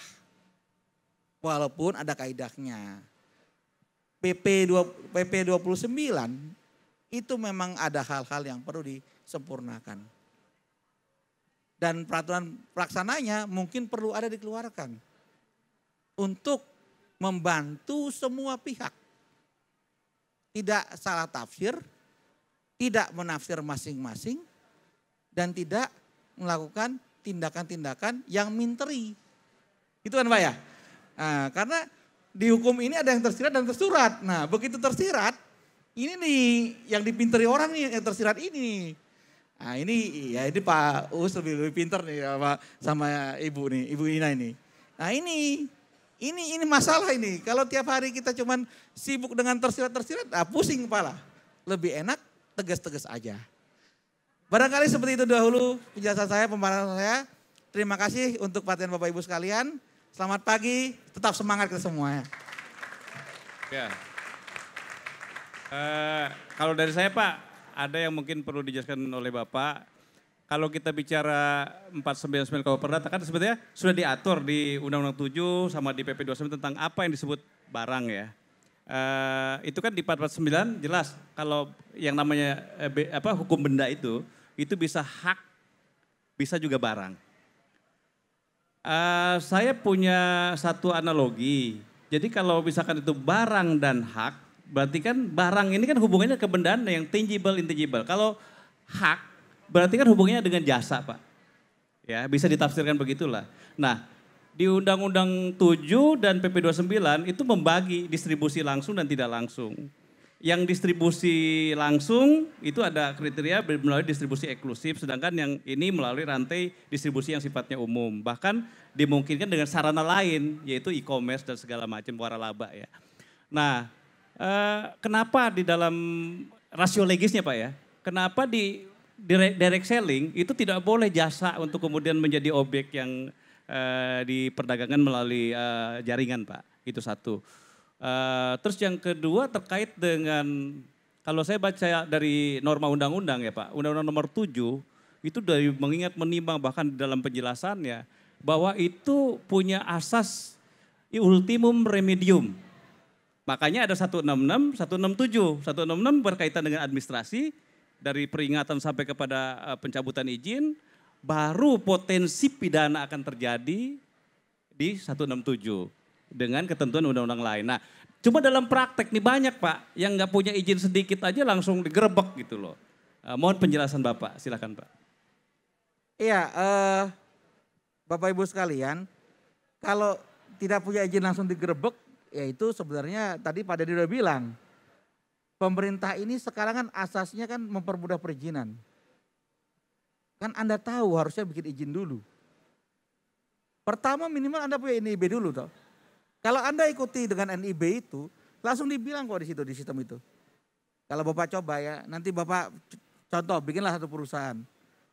Bapak dapat NIB, itu pasti dapat Pak. Pasti dapat NIB. Nah setelah itu kan Bapak pilih KBLI kan. Kalau KBLI-nya 4799, itu pasti dibilang ini resiko tinggi. Anda harus penuhi A, B, C, D, E. Baru izinnya keluar. Kan begitu Pak. Nah, Pak, maksud saya gini Pak Roni, sorry Pak. Jadi bukan maksud perizinan yang memang perizinan yang mendasar ya Pak ya. Misalkan awalnya terlampir dalam COP itu 5 produk. Terus kemudian ternyata ada tambahan produk yang belum sempat untuk kemudian masuk ke situ, tapi perdagangan sudah dimulai misalkan, sudah diedarkan. Nah pihak dari penegak hukum tuh kadang-kadang juga seperti itu Pak. Iya, susah itu. Susah itu Pak. Boleh, karena beliau ini belum bagian PPNS kami Pak, sangat berkembang. Kalau gitu sulit Pak bicaranya karena pelanggaran undang-undang secara normatif sudah ada, ya kan. Kedua, memang tugas mereka di situ, gitu loh Pak. Jadi azas ultimum remedium itu kan ini Pak ya, lecturer Pak. Artinya itu bagian dari keilmuan dalam fakultas hukum gitu ya. Nah, masalah aparat penegak hukum melakukan penindakan sepanjang di situ sudah ada pelanggaran. Kan tiap case berbeda dan alat buktinya ada sesuai dengan 184 KUHP. Ya memang tugas mereka Pak. Kami di Kemendak sulit ngomong jadinya gitu. Kan tugas mereka. Kan itu kan akan dibuktikan di persidangan nantinya. Betul. Ketika tidak terbukti atau misalnya tidak cukup alat bukti kan pasti hakim juga akan memutus tidak bersalah. Dan itu saya pikir prosedur hukum dan tata cara hukumnya sudah diatur di Kitab Undang-Undang Hukum Acara Pidana. Ya begitu memang tugasnya mereka. Iya gitu betul ya, Pak. Kita juga susah ngomong. Walaupun pemerintah punya dua tangan ya Pak. Pembinaan dan pembinasaan. Ya tetapi kami tidak bisa melarang. Gak bisa melarang pembinasaan dari. Dalam sebuah proses penyelidikan atau penyidikan itu kan tentunya sama semua ilmunya. penyidik di Republik ini pakainya kalau kita bicara pembuktian 184. Sepanjang 184 minimal 2 dari alat buktinya itu ada dan itu nanti dipersidangkan dan kemudian alat buktinya ada ya silahkan gitu loh Pak. Silahkan gitu. Masalah ultimum remedium itu kan asas ya, bukan norma gitu loh. Asas kan semacam guidance, semacam pengikat, semacam ya itu tadi norma yang mungkin tidak tertulis. Mungkin gitu Pak, saya pikir begitu. Baik Pak Us, yang kedua terkait jasa kenapa nggak boleh diperdagangkan? Ya, pertama kita lihat dalam konstruksi Undang-Undang Perdagangan. Di situ ada bab distribusi barang. Yaitu pasal 7, 8, 9, dan 10. 10-nya direvisi jadi PP ya. Nah, kalau dia distribusi barang, kan yang didistribusikan barang. Jasa itu nggak didistribusikan Pak. Kan tadi makanya saya bilang, jasa sesuatu yang Anda nikmati, tapi nggak Anda miliki. Maka nggak ada pendistribusiannya. Iya kan? Nah, kalau Anda bicara waralaba ini agak case yang sangat unik. Dia kalau dibilang jasa iya. Tetapi dia adalah sesuatu yang dimiliki kan Pak. Kan betul kan Pak? Nah ini uniknya. Nah kami sih terbuka Pak kalau mungkin ke depan jasa mau diinikan. Tapi persoalannya ketika jasa itu kembali nanti standarnya bagaimana? Jaminan terhadap kepuasan itu susah Pak. Iya. Kalau sekarang gampang nih, barang MLM Pak. Nih barang ini. Kalau nggak sesuai janjinya, udah diklaim aja. Lah kalau jasa gimana ngomongnya Pak? Iya, kan susah Pak. Bagi saya mungkin harus strong, ya kan? Bagi Pak Denny cukup medium. Kan susah itu Pak. Itu persoalan yang kita bisa, ya tadi saya bilang, daripada tersirat, ditegaskan dahulu, dilarang jasa. Nah kalau Bapak Ibu punya dalil yang cukup mengukur jasa ini, kita monggo terbuka Pak. Aturan itu bukan kitab suci. Kalau kitab suci kita gak bisa rubah. Ya kalau aturan sistem itu masih bisa, apalagi Pak Denry, diregulasi ini paling mantap kalau ngajak saya, ayo Pak Roni kita lihat apa bisa dirubah, apa yang nggak bisa rubah. Kalau dia selama masih bisa ya Pak Denry ya, dan tidak menyusahkan siapapun, membantu dunia usaha, tentu kita mau Pak. Begitu Pak Us, makasih Pak. Jawaban yang cerdas, luar biasa. Nah sekarang kita buka untuk sesi pertama ya. Mungkin ada dari audiens yang mau bertanya, silakan untuk 3 orang. Silakan. Ibu Sekjen. Saya mau nanya. Ini pertanyaan hasil rembukan. Jadi nanti yang jawab harus 3-3-nya. Karena saya pengen dengar dari Pak Roni, dari Pak Alison, sama dari Pak Dendi. Jadi gini, permasalahan besar kami di industri ini ya. Kadang, tenang Pak, nanti saya sampaikan. Tenang. Karena sering gini, seperti yang Pak Roni bilang tadi, salah satu fungsi dari perusahaan adalah kita membina dan mengawasi para mitra, ya. Nah, kadang itu seperti yang kita tahu, apalagi kalau MLM itu sudah besar, mereka jaringannya sudah luar biasa, dan kita menyebutnya support system. Nah, yang mana support system ini dia merupakan wadah dari mitra-mitra yang ada di perusahaan tersebut. Misalnya perusahaan Pak Petrus lah ya katakan, ada mitranya yang melanggar. Katakan misalnya yang pertama dari sisi produk. Misalnya produk apa sih? Produk apa sih? Yang suplemen.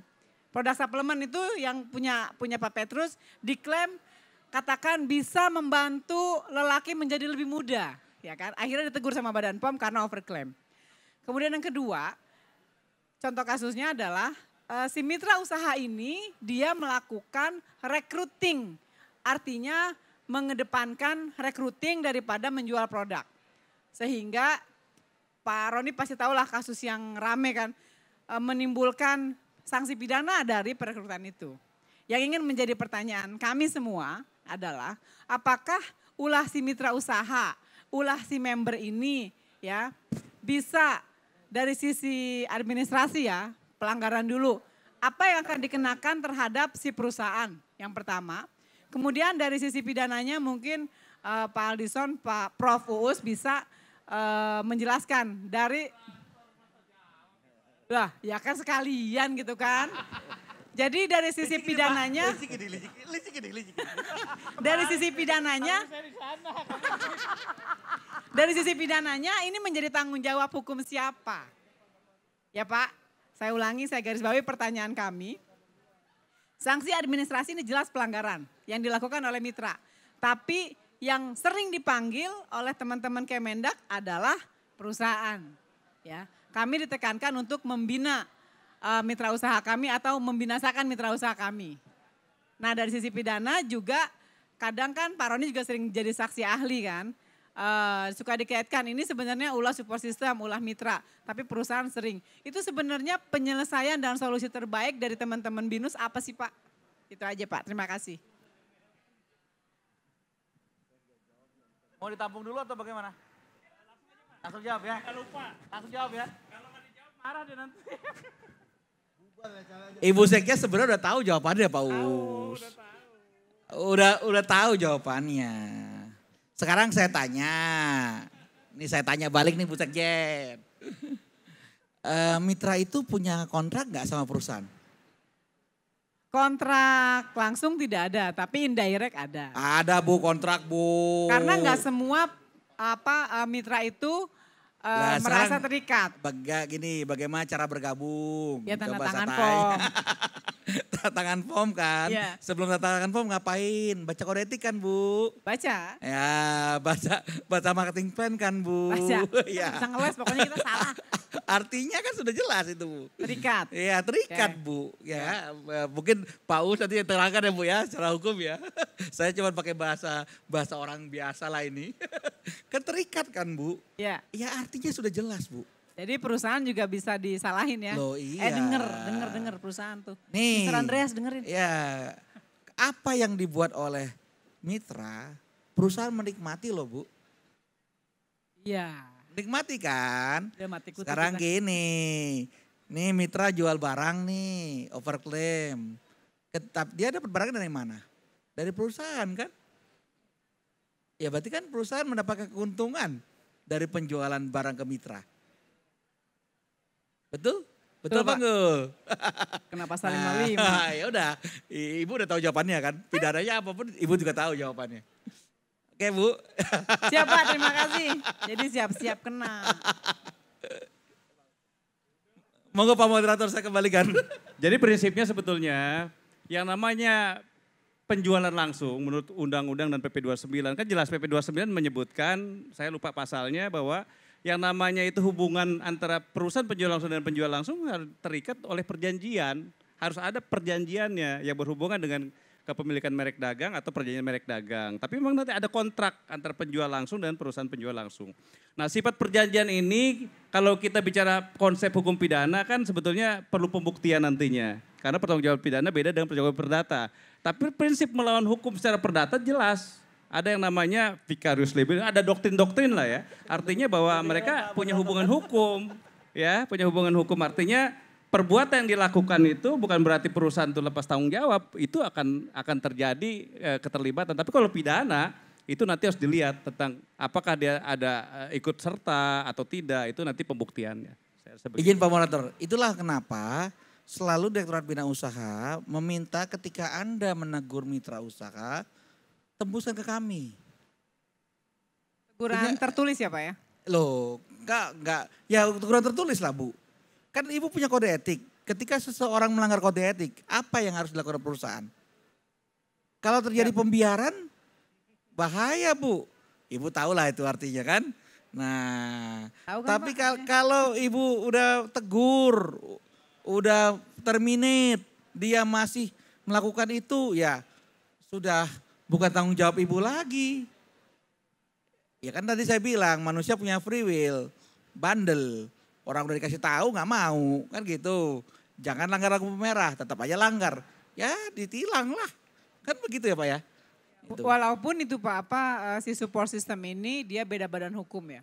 Betul Bu, tapi pertanyaannya support system isinya siapa? Ya mitra dari si perusahaan. Iya. Oke.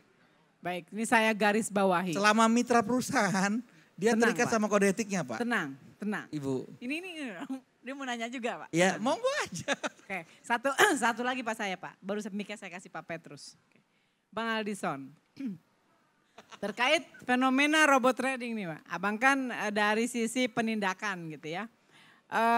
Ini kita live YouTube juga, YouTube Apli. Ini yang nonton banyak banget Pak.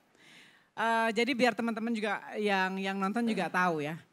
Yang tadi seperti Pak moderator bilang, itu dikatakan bahwa kadang tuh dia merasa bahwa ini kita perusahaannya udah legal. Udah legal ya, kita udah punya NIB. Mereka selalu mengedepankan NIB tuh Pak Dendi. Jadi kita udah punya NIB. Jadi mereka menganggap NIB itu sama dengan SIUP. Karena memang mungkin sosialisasi pemahaman apa itu NIB masih kurang di masyarakat kali ya. Nah kalau misalnya seperti yang terjadi saat ini, karena sampai sekarang saya masih sulit menjelaskan ke orang yang tidak mengerti. Contohnya tadi ya, yang Pak moderator bilang bahwa produk ini sebenarnya katakanlah software. Software ini sudah punya izin, sudah dapat dari bagiannya Pak Roni gitu ya. Si perusahaan ini ya katakan PTXX ini melakukan penjualan si software itu. Hanya melakukan penjualan, dia bekerja sama dengan trading yang tanda kutip misalnya. Sehingga si software atau e-book ini disalahgunakan buat perekrutan sehingga terjadilah trading bodong. Ya. Nah dari sisi teman-teman Bapepti, Bang Aldison, ini apa sih yang dilakukan terkait fenomena ini? Artinya gini, robot si software ini sudah dapat izin dari teman-teman BINUS, kemudian di satu sisi bekerja sama dengan trading bodong. Ini biasanya si pemilik software ini kan dipanggil ya sama teman-teman Bapepti kan. Itu kelanjutan dari pemanggilan itu apakah dari sisi Bapeptinya si perusahaan yang menjual software ini dianggap sama dengan pelaku trading atau bagaimana Bang? Oke, terima kasih. Mohon izin Pak Moderator. Ini kan yang berkuasa beliau, saya izin dulu di diskusi ini.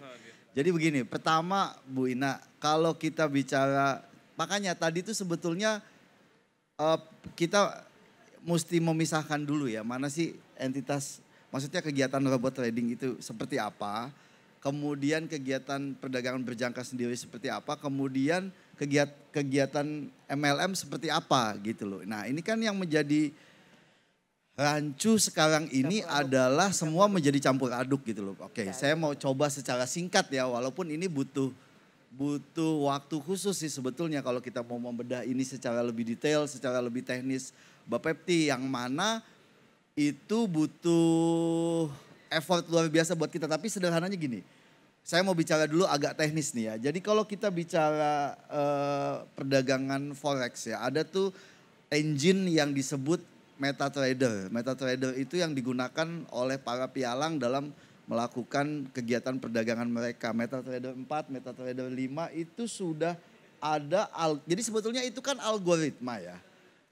Yang marak sekarang ini terjadi robot trading itu kan algoritma. Algoritma itu sebetulnya di sisi MetaTrader atau engine itu sudah ada expert advertise itu sudah bisa dikembangkan sendiri gitu. Sebetulnya itu pemerintah bukan ketinggalan gitu. Itu kita sudah tahu sejak lama. Di industri PBK itu sudah ada disediakan tools untuk itu sebetulnya. Tapi ya kan yang tidak boleh adalah normanya satu, dia tidak boleh mengambilkan posisi. Artinya itu hanya sebagai alat bantu untuk membaca market. Nah ketika memposisikan diri untuk buy atau sell itu harus si konsumen sendiri, itu satu poinnya. Kemarin enggak gitu loh, kemarin ini enggak. Jadi orang yang sudah punya software izin untuk e-book, untuk apapun lah itu namanya, itu orang cuma nginstal di aplikasinya, di handphonenya tadi sudah saya jelaskan. Tahu-tahu hari ini untung, tahu-tahu hari ini market turun, padahal kondisi market perdagangan yang sebenarnya tuh bukan seperti itu gitu loh. Jadi digunakan itu bahasa kita itu hanya digunakan sebagai alat atau kedok.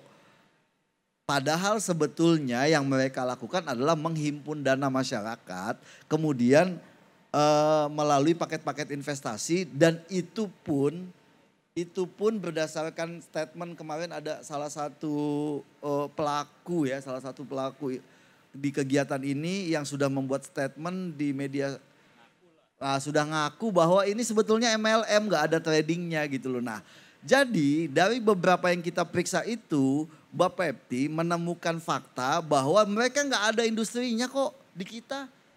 Ngaku broker luar lah, broker inilah, nggak ada kok. Kita kan tahu, kita sehari-hari berurusan dengan pialang, ngelihat chart aja nih teman-teman saya udah tahu mana yang chart beneran, mana yang enggak. Dan itu bohong semua kok. Nggak ada itu semua gitu loh. Jadi software ini dimanfaatkan oleh mereka sebagai celah untuk mengiming-imingi orang gitu loh. Pak, itu Bu Ina. Jadi dari sisi Bapepti apa yang mau kita tindak? Orang nggak ada pelanggaran kita kok. Itu kedok. Kalau beneran ada tradingnya oke. Kita lihat dulu pasal-pasal di Undang-Undang Perdagangan Berjangka. Yang mana kenanya nih? Apakah dia kena tadi 491A menawarkan atau apa? Ataukah dia tidak memiliki izin di bidang perdagangan berjangka? Lain lagi tentunya normanya. Nah tapi ternyata setelah kita periksa itu semua chartnya aja bohong kok. Kan bukan kita berarti yang nangani, orang itu nggak ada kok, ya kan? Itu bukan kegiatan kita, bukan kegiatan PBK. Kalau masalahnya di situ ada MLM-nya, dia punya izin MLM lah, dia mengumpulkan dana member get member, bukan urusan saya, urusan Roni, kasarnya kan gitu. Di Bapepti nggak ada, mereka bohong kok gitu loh. Kan nggak etis ya kalau kami membuka apa hasil pemeriksaan kami, saya rasa nggak etis.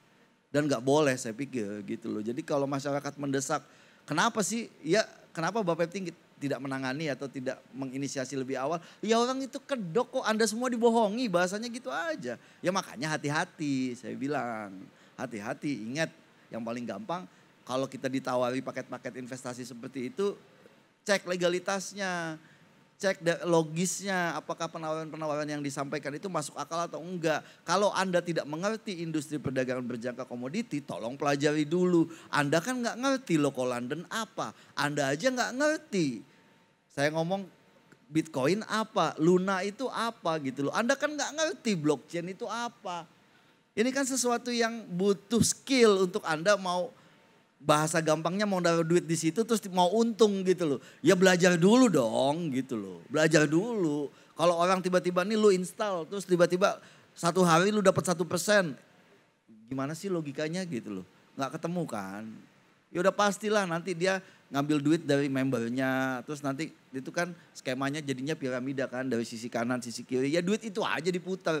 Kalau udah nggak rekrut member baru, selesai scam, tutup Bapak Ibu. Lari uang Bapak Ibu. Sekarang minta duitnya kembali lagi, gimana mau kembali duitnya? Coba ada nggak aturan hukum kita yang bisa seperti itu? Nggak ada. Satu-satunya adalah kita tunggu proses persidangan. Kita tunggu putusan hakim. Seperti apa putusan hakim terhadap dana. Dan apakah menjadi pertanyaan berikutnya, dana yang sekarang disita oleh teman-teman Barreskrim ini sama dengan dana member. Ya kan, kemudian proses kedua adalah bagaimana kita nanti jaksa, bayangkan pusingnya jaksa eksekusi ya. Kalau seandainya putusan hakim adalah mengembalikan dana, bagaimana memverifikasi itu orang. Ya kan, dan kedua ini orang semua kan gak semua rugi, pernah untung dong. Nah untungnya ngitungnya gimana selisihnya. Bayangkan sulitnya jaksa gitu loh. Mengeksekusi putusan hakim kalau putusan hakim mengembalikan. Jadi begitu Bu Ina penjelasannya. Orang semua kedok kok gitu. Kedok gak ada PBK-nya. Demikian Pak Moderator. Ada tambahan Pak dari Pak Dendi?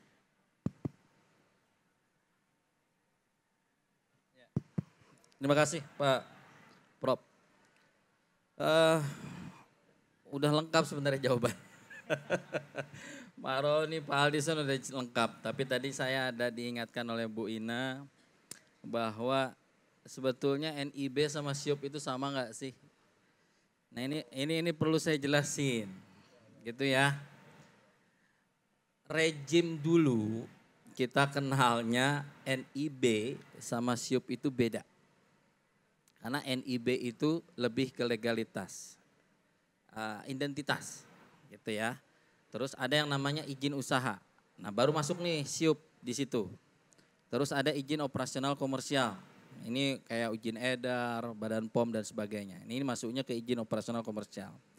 Rejim sekarang ketika kita berubah wujud menjadi perizinan berusaha berbasis resiko, nomenklaturnya itu ada penyesuaian, Pak Moderator. Jadi ketika rendah, karena nomenklatur perizinan berusaha yang dimiliki pelaku usaha itu hanya bentuknya NIB, jadi SIUP itu juga sekaligus menjadi fungsinya sebagai NIB tadi untuk resiko rendah. Tanya Pak Roni, ngeluarin lagi enggak SIUP untuk resiko rendah? Enggak akan ada. Terus dia boleh enggak langsung beraktivitas? Boleh. Langsung operasional? Boleh. Karena apa? Rata-rata perdagangan itu resikonya rendah. Banyak, berapa KBLI Pak Roni di sektor perdagangan resiko rendah? 150 gitu. Jadi itu memang kenapa kita buat seperti itu dalam rangka memberikan kemudahan berusaha. Jadi tergantung lagi dari tingkatan resikonya. Ini yang paling pertama. Tapi ketika kita berangkat lebih tinggi, nah ini beda lagi gitu ya. Selain NIB harus ada sertifikat standar. Atau bahkan kalau risikonya tinggi berarti harus ada izin. Untuk apli karena tinggi nomenklaturnya 2 jadinya NIB plus izin. Izinnya apa? SIUPL tadi. Nah itu resikonya tinggi makanya harus ada itu. Tapi kalau rendah ya nggak perlu ada SIUP. Makanya SIUP-nya itu udah terjemahkan menjadi ke NIB itu. NIB jadi fungsinya banyak Pak, Ibu. Jadi kalau di industri itu makan berfungsi juga sebagai angka pengenal importir, sebagai hak akses kepabeanan, sebagai daftar WLKP, tenaga kerja, BPJS dan sebagainya itu diatur oleh undang-undang. Nah once masuk ke dalam resiko rendah, perizinan berusahanya itu nambah jadi NIB itu juga sebagai identitas dan legalitasnya dalam melakukan operasionalisasi. Nah yang paling penting yang perlu saya ingatkan di sini Prof, bahwa ada disclaimer Bu Ina. Setiap produk kita selalu ada disclaimer. Jadi jangan semena-mena ketika dia sudah memiliki NIB dari OSS merasa udah paling kuat, paling jago. Enggak juga. Karena apa? Kita mekanismenya itu adalah trust but verify. Artinya betul iya kita memberikan kemudahan pada awal di depan, memberikan kepercayaan, tapi kita juga menguatkan peran dari sisi pengawasan. Ketika dia tidak comply dengan apa yang sudah dinyatakan sebagai komitmennya di awal, apa usahanya, ya, apa lokasinya sudah sesuai dengan tata ruang, terus sudah sesuai dengan lingkungan, itu kan sudah ada berdasarkan pernyataan-pernyataan mandiri. Tapi ketika ditemukan ternyata itu tidak sesuai apa yang sudah dijanjikan, disitulah disclaimer kita. Jadi bisa ditindak pengawasannya itu. Nah pengawasan pun kan bertahap. Tidak langsung serta-merta dicabut atau dibinasakan tadi ya. Kalau tidak bisa dibina ya dibinasakan. Nah itu kan tahapannya juga tetap ada tahapan sebelum benar-benar dibinasakan. Dibina itu juga ada tertulis gitu, ada administrasi, sanksinya itu bertahap. Karena apa? Kita mengedepankan efek dalam artian memberikan selama ada etikat baik, pendekatan kekeluargaan ataupun sanksi administrasi, pendekatan pengawasan dan pembinaan itu yang dikedepankan. Bukan langsung sanksi terberat dalam artian pencabutan dan sebagainya. Karena apa? Kita juga memahami ketika berusaha itu juga kan modalnya juga sudah banyak dan sebagainya. Kita lihat lagi. Makanya di sini Pak Moderator, ketika kita sudah ada keputusan Presiden nomor 1 dan 2 terkait dengan percepatan sosialisasi dan percepatan fasilitasi permasalahan, itu melibatkan langsung aparat penegak hukum. Kenapa apa? Karena apa? Karena kita sudah memandang ini akan ada potensi permasalahan nih antara pandangan pola pikir antara aparat penegak hukum dengan penerbit perizinan, apalagi dikeluarkan oleh sistem nih. Sistem ada yang terbit langsung otomatis loh. Nah ini kan kemarin saya ditelepon oleh salah satu polsek di Batam gitu kan. Pak ini kenapa dikeluarkan perusahaannya sudah pilot dari 2012 kok tiba-tiba ada NIB lagi kayak gitu. Nah ini kan kalau kita tidak jelaskan siapa yang mengeluarkan, itu yang mengeluarkan sistem. Kalau sistem berarti sudah ngambil dari data AHU. Artinya data AHU-nya tidak divalidkan atau tidak ditutup. Pasti ada sesuatu saya bilang. Ayo kita diskusi, kita selidiki ternyata memang kan ada perubahan. Yang itu tidak terdata. Nah, mereka tidak langsung lingkatnya, ujungnya aja sudah pilot, kok tiba-tiba ada NIB, kayak gitu Pak. Nah makanya Kenapa kita melibatkan aparat penegak hukum dari kepolisian dan kejaksaan sebagai timnya bersama dengan Menteri Investasi. Itu penting. Kenapa? Ini yang sering dikeluhkan. Jadi banyak teman-teman di daerah, penerbit perizinan, dinas-dinas, DPMPTSP, Dinas Perdagangan dan sebagainya, dianggap jadi pesakitan, Pak. Ini kenapa dikeluarkan sistemnya gitu kan. Kok tiba-tiba karena ini belum ada, belum ini kok bisa dikeluarkan. Nah, padahal kalau ada ternyata dilihat persyaratan itu sudah terpenuhi dan sebagainya. Ataupun kalaupun ternyata ada pelanggaran, tadi aspek tadi. Yang pertama disclaimer-nya, lalu juga kita ini kan pengawasan dan pembinaan. Ini yang paling kita kedepankan. Mungkin itu kalau dari sisi kami dan yang tadi Pak Aldison sampaikan saya setuju tuh Pak. Jangan kita mencampur adukan bidang usaha. Kita udah capek-capek loh bikin KBLI, rumahnya masing-masing. Itu BPS, teman-teman BPS itu luar biasa nyusun peraturan BPS nomor 2 tahun 2020. 1.790 KBLI. Udah disiapin, rumahnya masing-masing udah ada, resikonya udah ada. Jangan dicampur-campur gitu ketentuannya. Kalau tadi kita bicara barang itu ada yang berwujud dan tidak berwujud gitu kan. Yang dilarang apa? Berarti produk yang berkomoditi, ya kan, PBK. Ya sudah kita tinggal petakan barang ini yang mana masuknya. Ya kan begitu kan Pak. Kita sudah pisahkan seperti itu. Nah yang belum ada izinnya yang mana, yang ini. Oh udah ditindak sesuai dengan proporsinya. Nah yang kadang-kadang yang agak sulit tadi kita bercampur permasalahan yang mana, pendekatannya yang mana. Permasalahannya Pak Roni yang suruh maju Pak Aldison. Ini kan ketukar, kan kayak gitu. Hal-hal seperti ini sih mungkin sedikit tambahan aja Pak. Terima kasih. Terima kasih, jelas Pak. Pak Petrus mau nanya, terakhir. Satu orang penanya lagi, silakan. Ya, terakhir ini sudah mepet waktunya. Ayo Mbak, silakan Mbak. Kenalkan nama dan asalnya Mbak, silakan.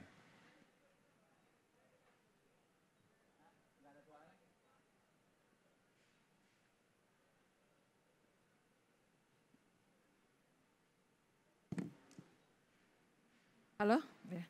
Saya dengan Nuning, blogger dari Depok. Mungkin saya pertanyaannya yang sebagai masyarakat umum aja ya.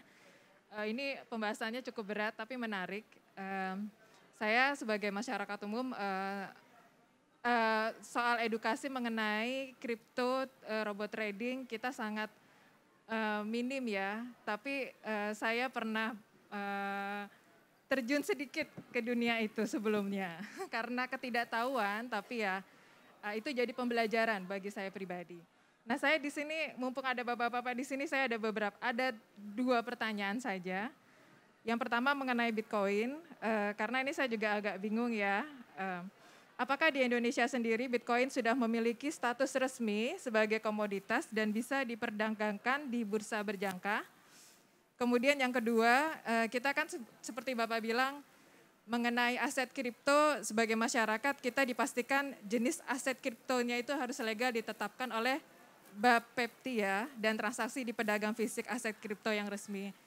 Sayangnya kita sebagai masyarakat umum tuh kurang mengenali apa sih sebenarnya ciri-ciri dari investasi trading ilegal yang ada di Indonesia. Karena kan edukasi-edukasi seperti ini sebenarnya masih belum banyak disebarluaskan di masyarakat.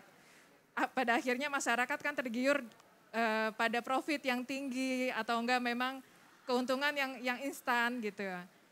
Nah sebenarnya seperti apa sih tips atau enggak ciri-ciri mengenali investasi trading ilegal di Indonesia. Dan yang terakhir, kalau misalnya seperti fenomena sekarang yang robot tradingnya lagi bermasalah kena kriminalisasi, maksudnya kena tindak pidana di kepolisian. Apakah sebagai korban misalnya seberapa besar kemungkinan mereka bisa mendapatkan kembali investasinya, ada enggak? Mungkin berapa persennya gitu mereka bisa mendapatkan. Itu saja Pak, terima kasih. Pak Aldison silakan dijawab. Ini tiga-tiganya kayaknya buat saya nih ya. Oke saya jawab. Yang pertama Bitcoin. Bitcoin itu iya dia legal. Untuk mengetahui daftar aset kripto yang bisa diperdagangkan di Indonesia, Mbak bisa lihat peraturan Bapepti nomor 7 tahun 2020 ya Pak Sigit, Pak Agus ya. 2021. Perba nomor 7 tahun 2021 dan Bitcoin salah satunya. Ya penetapan aset kripto. Kemudian mengenai pedagang fisik aset kripto yang legal itu Mbak bisa lihat di www.bapepti.go.id. Saat ini pemerintah sudah mengeluarkan perizinan 25 pedagang fisik aset kripto yang legal. Kalau mau bertransaksi atau berinvestasi di bidang kripto, lakukanlah di 25 pedagang yang telah memiliki izin. Untuk mengecek silahkan buka website www.bapepti.go.id. Di sana ada menu untuk melakukan pengecekan apakah perusahaan tersebut legal atau tidak. Kemudian yang ketiga, nih cepat-cepat aja nih Pak karena waktu, mohon maaf ya. Yang ketiga mengenai korban dari para robot trading. Tadi saya sudah bilang ini agak sulit juga kita hati-hati, maksudnya agak sulit tuh begini. Kita harus hati-hati Pak Roni, Pak dari BKPM dan Pak Moderator. Ini kita mendefinisikan korban ini pada saat mana dia korban. Kalau misalnya si perusahaan ini sendiri yang memargin call, ini kita udah teknis ya, saya nggak tahu Mbak paham apa enggak nih.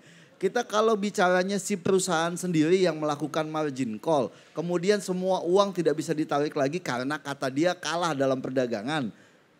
Nah, padahal si member karena dia melalui skema MLM ya, sudah jadi member 2 tahun misalnya. Dan pada 6 bulan pertama sudah menikmati keuntungan. Nah, yang seperti itu apa korban? Satu. Yang kedua, kalau dia ya posisinya nih, dia mengajak orang atau merekrut orang untuk menjadi member di perusahaan itu, di robot trading itu gitu. Kemudian dia member, dia korban atau pelaku kalau seperti itu dari sisi hukum pidana nih. Nah makanya tadi saya bilang mengenai pertanyaan nomor 3, apakah korban itu bisa mendapatkan uangnya, saya mau bedah dulu pertanyaannya. Yang mana yang didefinisikan korban? Satu. Kedua, bolehkah dia atau berapa besar kemungkinan dia bisa mengambil lagi, menarik uangnya yang sudah diinvestasikan. Tunggu putusan pengadilan, tadi saya sudah sampaikan begitu. Karena kita harus menghormati due process of law yang sedang berjalan tentunya gitu loh. Dan semua itu ujungnya akan dipersidangkan di pengadilan. Nah kita lihat nanti fakta, bukti yang dihadirkan di persidangan oleh penuntut umum seperti apa. Dan kita tunggu putusan hakim seperti apa terhadap case-nya. Karena saya yakin setiap case pasti berbeda temuan hukumnya. Pasti berbeda alat buktinya, pasti berbeda faktanya. Dan tidak bisa digeneralisir ini akan menjadi perlakuan yang sama untuk ya katakanlah tadi yang didefinisikan korban. Padahal menurut saya ya korban yang mana nih gitu loh. Jangan-jangan lu jadi member 2 tahun, 1,5 tahun udah untung. Ngaku korban gitu loh, fair enggak kira-kira? Nah seperti itu saya pikir jawabannya karena waktu, mohon maaf nih Bu Moderator, Bu Sekjen yang punya acara. Waktunya, ya. Terima kasih Pak Aldison. Pak Moderator. Ya. Intinya begini Mbak, bahwa sampai saat ini belum ada lembaga di Indonesia ini terkait dengan ganti rugi pidana ya, ganti rugi terhadap korban pidana. Memang ada di undang-undang tentang perlindungan saksi dan korban itu terkait dengan restitusi, tapi itu tidak bisa berjalan efektif.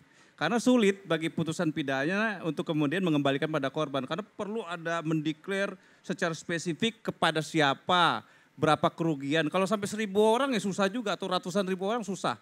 Sangat sulit. Jadi pidana hanya mengenal denda atau ganti rugi kepada negara. Bukan dikembalikan kepada masyarakat. Pernah dulu ada putusan first travel ya, itu mencoba untuk itu. Dalam tuntutan jaksa menyebutkan bahwa agar itu kembali kepada korban, hakimnya yang kesulitan memutuskan seperti apa ini gitu loh. Jelas ya, jadi belum ada sistem atau lembaga hukum yang mengatur itu. Mungkin ke depan akan ada mungkin expert atau kemudian ahli-ahli hukum nanti untuk membuat mengakomodir itu. Saya rasa begitu ya. Oleh karena waktunya ini sudah cukup, ini sudah selesai Pak. Terima kasih atas kehadiran Bapak-Bapak. Mohon maaf atas segala kekurangan. Intinya sih sebetulnya kesimpulannya bahwa barang tidak berwujud itu bisa untuk menjadi objek perdagangan MLM ya sepanjang mengikuti kriteria undang-undang dan peraturan yang berlaku. Terus kemudian terkait dengan kenapa MLM masuk ke dalam kegiatan bisnis berisiko tinggi sehingga dia harus ada memiliki paling tidak NIB dan izin dalam arti CUPL ya. Terus kemudian yang ketiga produk MLM tidak boleh dilakukan penjualan yang berkaitan dengan kegiatan perdagangan komoditi berjangka. Saya rasa demikian. Mohon maaf atas segala kekurangan. Wassalamualaikum warahmatullahi wabarakatuh.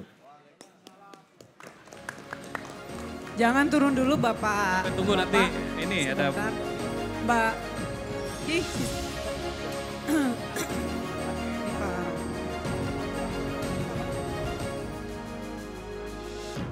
Pak Petrus, Pak Kani, silakan ke atas Pak untuk memberikan cindera mata kepada yang paling digemari dulu oleh anggota kita. Pak Roni, silakan Pak Roni. Pak Kani silakan memberikan kebetulan ada Dewan Pembina APLI Bapak Roy Sanani, silakan Pak. Kasih ke Pak.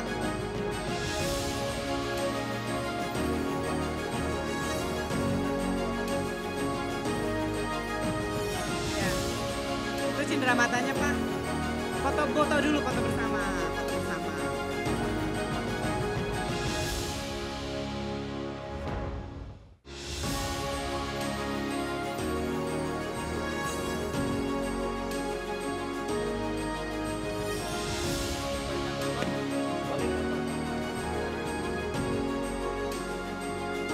Selanjutnya Pak Dendi. Pak Dendi. Pak Dendi apa Pak Aldison? Oh Pak Aldison dulu, Pak Aldison. Pak Aldison.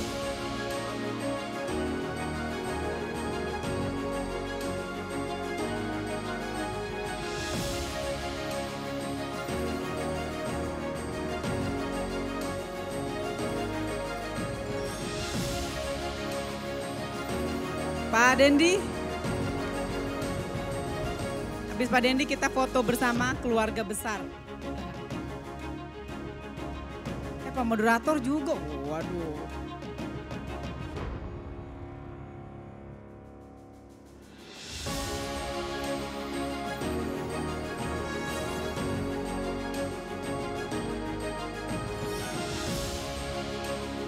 Pak moderator, Pak moderator.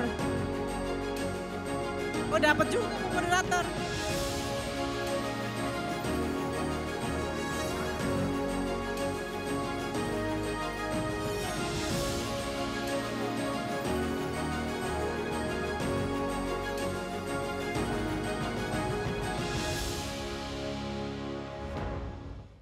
Pak kita foto bersama sebelum berpamitan.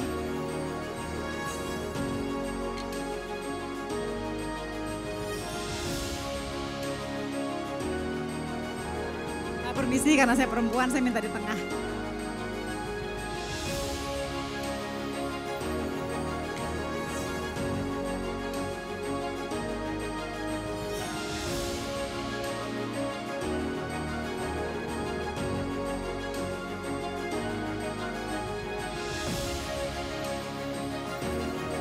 Sekali lagi terima kasih kepada narasumber Pak Aldison, thank you, Pak Roni, thank you, Pak Dendi.